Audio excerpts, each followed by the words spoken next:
Τα 12 έργα της έκθεσης στα ψηφιακά αποκτήθηκαν από την Alpha Bank το 2011 και αποτελούσαν μέρος μιας ευρύτερης ενότητας έργων που είχε τίτλο The A Projects και στην οποία γινόταν εμφανής η αμφίδρομη σχέση μεταξύ τεχνολογίας και τέχνης. Βασική προϋπόθεση προκειμένου να δημιουργηθούν αυτά τα έργα είναι ο κάθε καλλιτέχνης να κατέχει τις βασικές και παραδοσιακές μεθόδους των εικαστικών τεχνών, δηλαδή το σχέδιο, τη σύνθεση και τη χρήση του χρώματος, ούτως ώστε σε συνδυασμό με τα τεχνολογικά μέσα να φτάσουμε σε ένα ικανοποιητικό αισθητικά αποτέλεσμα. Η διαδικασία η οποία ακολουθείται προκειμένου να δημιουργηθούν αυτά τα έργα είναι η εξής. Αρχικά, ο κάθε καλλιτέχνης δημιουργεί τη σύνθεση την οποία θέλει, με την τεχνική που προτιμάει. Έχουμε ζωγραφική, αλλά κυρίως χρησιμοποιείται η χαρακτική, το σχέδιο και σε κάποιες περιπτώσεις έχουμε και ψηφιακή εικονογράφηση.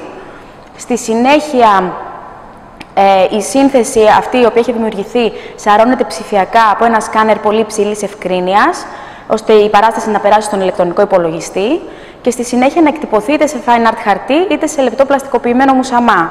Με τον τρόπο αυτό δημιουργούνται έργα τα οποία έχουν τη δυνατότητα να εκτυπωθούν σε μία από τις 4 βασικές διαστάσεις των φύλων χαρτιού της σειράς Α, από Α1 έως Α4, με Α1 το πιο μεγάλο που είναι το μέγεθος της αφίσας που έχουμε και στην έκθεση και Α4 το πιο μικρό που είναι το κοινό χαρτί αλληλογραφίας που χρησιμοποιούμε όλοι καθημερινά. Τέλος, ο κάθε καλλιτέχνης καλείται, αφού έχει γίνει και η εκτύπωση, να επέμβει χειρονομιακά στο κάθε έργο με όποιο τρόπο επιθυμεί. Συναντάμε χαράξεις, επιζωγραφίσεις με ακριλικά, ξυλομπογιές, υδατόχρωμα, επικολλήσεις τρισδιάστατων αντικειμένων, σφραγίδες και άλλα ανάλογα με τις αναζητήσεις του κάθε καλλιτέχνη. Να πούμε εδώ ότι η Alpha Bank επέλεξε από την ενότητα A Projects τα 12 έργα αυτών των συγκεκριμένων καλλιτεχνών σε μέγεθος Α1, ούτως ώστε στη συνέχεια να χρησιμοποιηθούν για διακοσμητικούς λόγους στα καταστήματά της και στους χώρους και στα γραφεία της.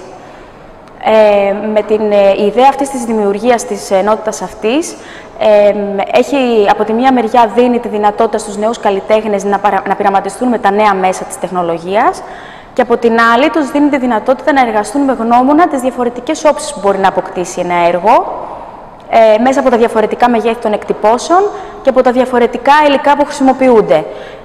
Έτσι, ο συνδυασμός αυτός έχει ένα διπλό σκοπό, ένα διπλό αποτέλεσμα. Από τη μία μεριά δημιουργούνται έργα τα οποία γίνονται μοναδικά με τις επεμβάσεις και αυξάνεται έτσι η συλλεκτική και επενδυτική τους αξία.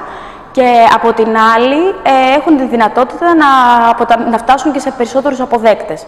Η Κατερίνα Διακομή παρουσιάζει το έργο της χωρίς τίτλο. Είναι μια καλλιτέχνηδα η οποία ασχολείται και με τη γλυπτική και με το σχέδιο, το οποίο το αντιμετωπίζει σαν ένα αυτόνομο μέσο.